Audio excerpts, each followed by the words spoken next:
Cuando yo vine hace 3 meses, yo lo que noté es un gran nerviosismo en la gente. Había un ambiente de nervios. Ahora hay un ambiente de una mayor tranquilidad, pero de incertidumbre, porque advierten que la oposición no está sabiendo capitalizar ese triunfo y ese poder dominante. Al contrario, es concesiva, es dialoguista. Me enteré que ahora le dieron la presidencia de la Cámara de Diputados a un comunista. O sea, en lugar de... partido del caro, le pega el palo, anda cerca. Bueno, pero digamos, en lugar de aprovechar para condicionar al gobierno, direccionarlo, colocarlo dentro de la institucionalidad, siguen dialogando. Ya perdieron las elecciones, conserven la constitución que tienen. Chile en septiembre del 73 tenía la misma importancia política y económica que Haití. En 1990 era el mejor país de América Latina. Yo empecé a sentirme seducido por Chile porque sentí siempre admiración por Chile. Y ahí no termina la historia. Los 20 años subsiguientes, donde gana coaliciones de izquierda, advierten que ese era el camino, que no tenía razón Allende, sino sus opositores, y que había que continuar con ese rumbo escogido. ¿Qué hacen ahora inventando una constitución indigenista con lenguaje inclusivo, ideología de género, feminismo y otras imbecilidades? Ningún país del mundo ha crecido con una constitución de esas características.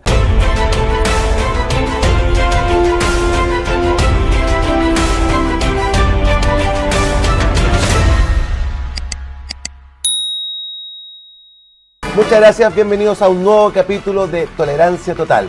Hoy, escúcheme bien, investigador, ensayista, experto en terrorismo y contraterrorismo. Nicolás Márquez, ¿cómo estás? Y bueno, estuve hace 3 meses lanzando el libro La dictadura comunista de Salvador Allende, mi libro número 15, y después estuve un mes en México de gira, disertando sobre otros temas relativos a la batalla cultural, pero se me ha requerido de vuelta porque sale la 3ª edición del libro, que ya van 6.000 a 7.000 ejemplares vendidos. ¿Qué te motivó a escribir un libro sobre Salvador Allende? Bueno, yo creo que la batalla cultural que hay que librar contra la izquierda, habrás visto que estoy manifiestamente enfrentado contra este flagelo que ha intoxicado todo el continente, desde Canadá hasta la Argentina. Y venimos con una serie de compañeros, Agustín Laje, Pablo Muñoz Iturrieta, Miklos Lukács y otros, llevando un mensaje a todo el continente, y yo creo que un poco mi rol o el lugar donde me siento más cómodo es disputándole a la izquierda el monopolio que tiene sobre el pasado. Porque si por algo se caracteriza a la izquierda es por adueñarse sobre el pasado, escribirlo a su antojo, mentirle a las nuevas generaciones, disfrazar sucesos, inventar héroes de cartón, y entonces pasan los años, las nuevas generaciones, engañadas por ese relato oficial que la derecha no se tomó el trabajo de desenmascarar, terminan votando por partidos que ya fracasaron cuando ejercieron el poder, y fracasaron de manera vergonzosa. Y Allende es un poco eso también. Ejerció una dictadura criminal de inspiración castrocomunista, prosoviética, con persecución, con empobrecimiento generalizado, con exilio, con crimen político, con guerrilla. Y 50 años después sus presuntos herederos ganan, con el Partido Comunista detrás, nada más y nada menos, ganan las elecciones disfrazados de demócratas, y llevando a Chile a una situación casi al límite de la catástrofe, como lo fue el plebiscito, que afortunadamente la chilenidad salió a responderle con contundencia, pero que estuvieron al borde del ostracismo y del abismo, estuvieron. Oye, Nicolás, la batalla cultural, la dictadura comunista son conceptos que se están escuchando más seguido. Hay un movimiento detrás de esto, que tú en un momento como que me lo deslizaste, pero que es casi como de Canadá hasta Chile. No, lo que yo digo es que de Canadá a la Argentina, por citar, ¿sí? Chile incluido, por desde ya, la izquierda está hegemonizando las elecciones, gana todas las elecciones, porque da una batalla cultural que la derecha no está dando. Porque, ¿qué ocurre? Durante la Guerra Fría la discusión era estaba limitada al aspecto económico. La economía estatista, centralizada, etcétera, o la economía libre y la propiedad privada y la libre iniciativa. Por supuesto que ganó este último sistema por aplaste y categórico, pero la izquierda no se quedó con eso. La izquierda empezó a embestir, bueno, con esto no fue mal, vamos a probar con otras alternativas. Se adueñaron del pasado, siendo que mataron 100 millones de personas. Se adueñaron de los derechos humanos, habiendo sido más grave que el nacionalsocialismo, lo cual ya habla por sí solo. Reescribieron la historia relativa a los pueblos originarios para dividir, fragmentar, generar conflicto. Inventaron el feminismo, cuando hoy la mujer tiene exactamente los mismos derechos que el hombre. Impusieron una superstición como lo es la ideología de género, para romper la base fundante de nuestra civilización, como lo es nuestra tradición judío-cristiana, y la familia, y la libertad religiosa, y un montón de vertientes abrió la izquierda, y eso es lo que llamamos batalla cultural, que no es la batalla armada. Antes era guerrilleros versus la fuerza del orden que tenían que defender al orden constituido frente a la amenaza de una revolución comunista. Pasó en todo el continente. Ahora ya la guerra es desarmada, es cultural. Entonces, dentro de esa batalla cultural está la disputa por el pasado. Dentro de la batalla por el pasado, que eso sirve por el que controla, como decía Orwell, el que controla el pasado controla el futuro, y el que controla el futuro controla el presente. Entonces yo creo que, bueno, que es un poco donde yo siempre me he sentido más cómodo. Por eso he hecho biografías sobre Juan Perón, sobre el Che Guevara, que se acaba de editar en Chile, y en este caso Salvador Allende, que me parece que Salvador Allende, después del Che Guevara, es el fetiche idolátrico más exitoso de la izquierda. Y la izquierda empezó a mentir sobre Allende desde el mismo minuto en el cual Allende se suicida. Porque a partir del minuto en el cual se suicida, ya empezó la historieta de que murió en combate. O sea, ya desde el minuto 1 ya empezaron a mentir. Oye, Nicolás, ¿cómo es el proceso de investigación para hacer este libro? ¿Tienes que viajar mucho a Chile? ¿Tienes que entrevistar mucha gente? No tanto, porque yo lo que hice fue consultar muchísima bibliografía. ¿Ya? Y ahí vas armando el rompecabezas con los datos. Yo ya había leído mucho, ya había estado en Chile muchas veces, siempre me interesé, compré muchos libros, me interesé por todo el proceso, por el contexto, en plena Guerra Fría. Allende además ya era un connotado agitador trotskista, comunista, Castro comunista, financiado por la KGB, participaba de los cónclaves en Cuba. Él siempre fue un hombre sumamente peligroso para Chile, que una burla del destino lo colocó en presidente de la nación, no por voto popular, sino por una irresponsabilidad tremenda de la democracia cristiana, que en ese momento le dio los votos a Allende, porque Allende solamente fue votado por un tercio de la chilenidad. 2/3 de la chilenidad era anticomunista, igual que ahora en las elecciones del plebiscito. Los comunistas sacan un tercio de los votos. Fíjate que en Chile se está hablando de anticomunismo, de cultura de la cancelación del comunista.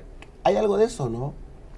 ¿Qué sería la cancelación anticomunista? Como que simplemente ir en contra de todo lo que tenga que ver con comunismo. Sí. Con diputados, senadores, partidos, alcaldes. ¿Tú sientes que se está instalando un anticomunismo en Chile?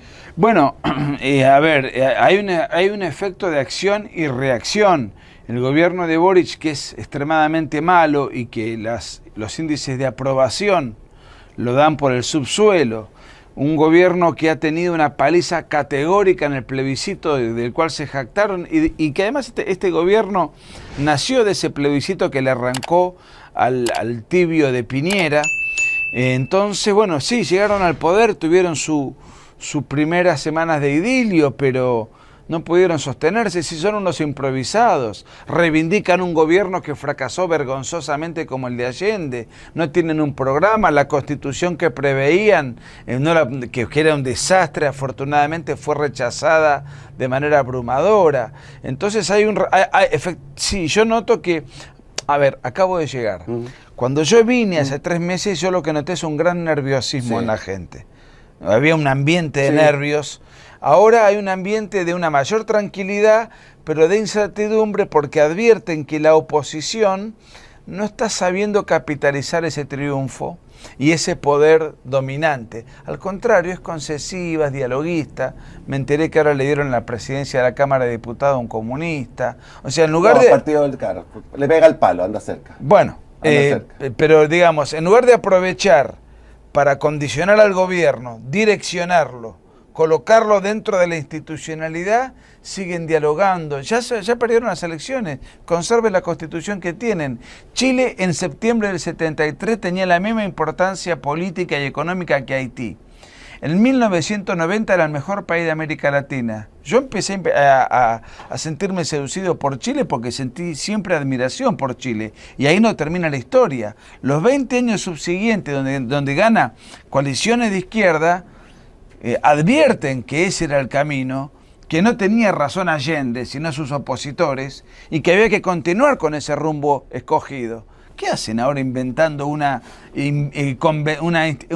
constitución indigenista con lenguaje inclusivo, ideología de género, feminismo y otras imbecilidades? Ningún país del mundo ha crecido con una constitución de esas características, con un agravante. Era una constitución de casi 400 artículos. El padre de la constitución argentina, que fue Juan Bautista Alberdi, que mientras esa constitución tuvo vigencia, la Argentina llegó a ser la 6ª potencia mundial. Después vino el peronismo y se pudrió todo. Sí. Y nunca nos pudimos recuperar de eso y es culpa nuestra. Pero Alberdi decía que cada artículo de más en una constitución es un derecho de menos. Y la constitución que proponían estos energúmenos tenía casi 400 artículos, algo muy propio a los sistemas totalitarios. Oye, Nicolás, cuando escribes este libro, ¿qué cosas son las más valiosas que encuentras al momento de estar impreso, cerrado, digamos, listo? ¿Qué cosas son las que tú dices, mira, estas son joyas que hay acá dentro? Bueno, por ejemplo, discursos encendidos de Allende en favor de Stalin. O sea, él era abiertamente stalinista. Eso previo a ser presidente. El otro punto que no me parece menor es que él no era un presidente popular, era un presidente minoritario. Llegó por una componenda con la democracia cristiana. El otro punto es que la democracia cristiana lo consagra presidente haciéndole firmar un estatuto de garantía democrático. ¿Por qué le hacen firmar un estatuto? Porque sabían de la peligrosidad que conllevaba el hecho de que la Unidad Popular fuese gobierno y que estaba manejado por 3 estructuras: el Partido Comunista con un exaltado como Luis Corbalán, el Partido Socialista que estaba a la izquierda del Partido Comunista, no era Julio Lagos, era Ricardo Lagos, era un partido financiado por la KGB, igual que el propio Allende, que viajaba a la Unión Soviética y que viajó a Cuba para expandir la revolución comunista internacional en carácter de guerrilla. Todo esto previo, y que el propio Regis Debray, agente francés, que le hace un reportaje que está en YouTube, muy interesante, a Allende, y que estuvo preso Regis Debray por delincuente, porque estuvo en los campamentos con el Che Guevara, un ideólogo marxista importante. Primero le pregunta a él cómo se define, y dice: yo soy marxista-leninista. Después le dice: ¿era necesario firmar ese estatuto de garantía? Y él le dice: nosotros queríamos llegar al poder a como dé lugar, después la revolución la hacemos nosotros. ¿Va a haber enfrentamiento armado? ¿Cómo no va a haber enfrentamiento armado? Se lo dice Allende. Si nosotros vamos a hacer la revolución, en algún momento el enemigo va a estar acorralado. O sea, ellos promovían la guerra civil. Y después las expropiaciones en masa,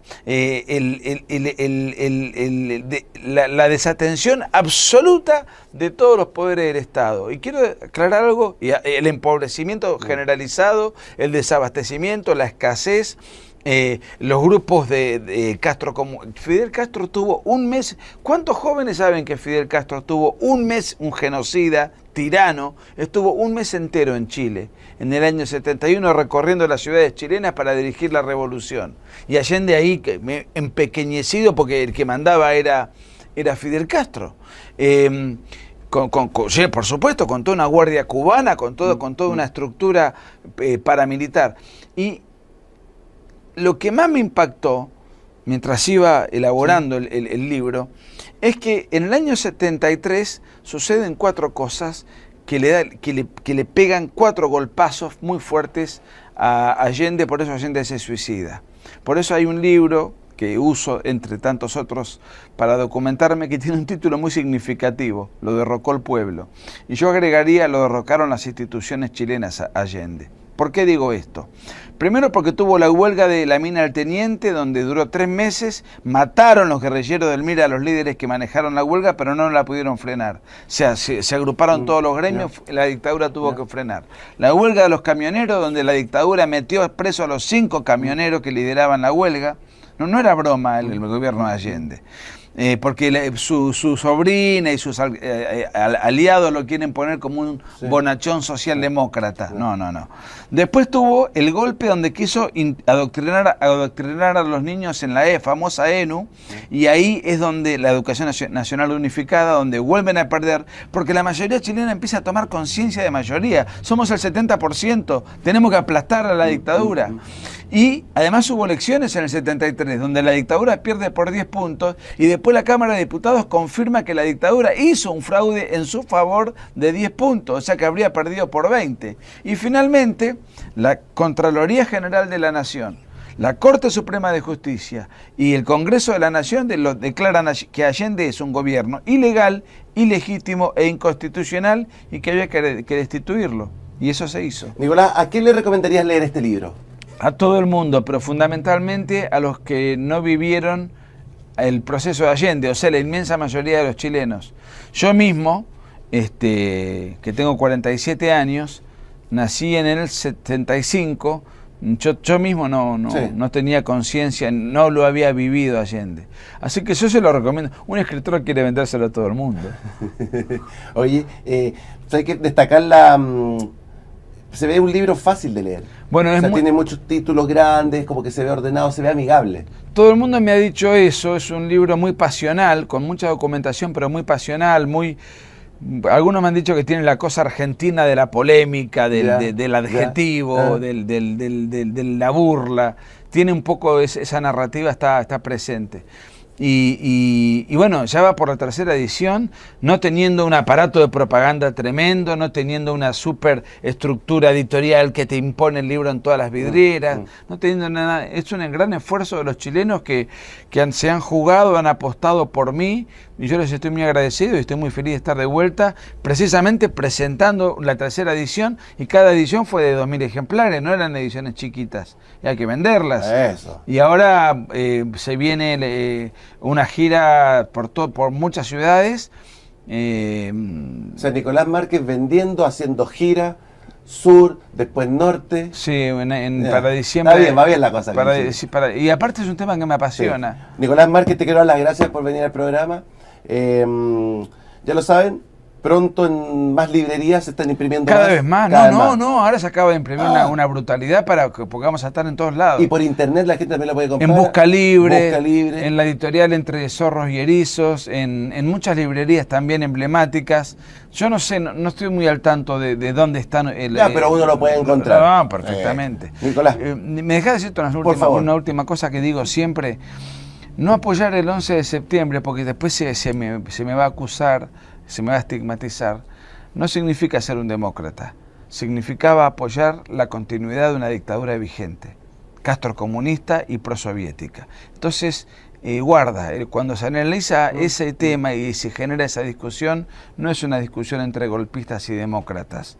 Los que no apoyaron el 11 de septiembre estaban apoyando a un gobierno de inspiración castrocomunista, prosoviético, empobrecedor, dictatorial, que estaba por encima de las instituciones, y que las instituciones republicanas de Chile decidieron, a través de resoluciones oficiales, declararlo fuera de la ley. Y tanto es así que los 3 presidentes que vivían en esa época, que eran Frei Montalva, González Videla y Alessandri, los 3 apoyaron el pronunciamiento, y un 4º futuro presidente, Elwin, también lo apoyó. Entonces, discutamos el 11 de septiembre y todo ese proceso con seriedad, pero para eso tenemos que conocer lo que pasó, porque la izquierda se ha encargado de borrar todos esos episodios para edificar un gigante de cartón. Nicolás Márquez, te doy las gracias por haber venido a otro capítulo de Tolerancia Total. Muchas gracias por Nicolás, todo. que estés muy bien. Gracias.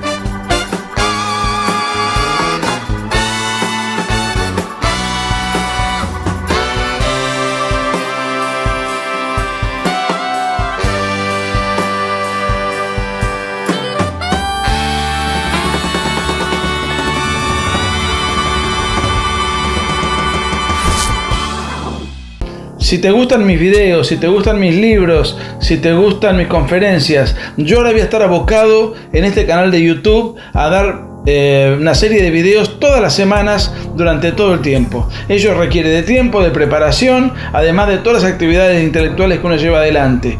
Si estás de acuerdo con lo que hago, si te sentís identificado y representado, ten en cuenta que estamos dando una batalla cultural contra toda la progresía, contra la agenda globalista. Y muy desigual. Nosotros no disponemos de fondos y ellos disponen de fondos ilimitados. Entonces te invito a que si estás de acuerdo y podés, dame una mano. Tenés Patreon para colaborar con lo que puedas y de esta manera poder facilitar que todo este trabajo y todo este esfuerzo siga siendo posible. ¿Dónde está? ¿Cómo haces para poder colaborar? Bueno, en la descripción del video ahí está el link de Patreon. Con lo que puedas. Todo suma y todo sirve para que este trabajo que vengo realizando dé sus frutos. Un abrazo.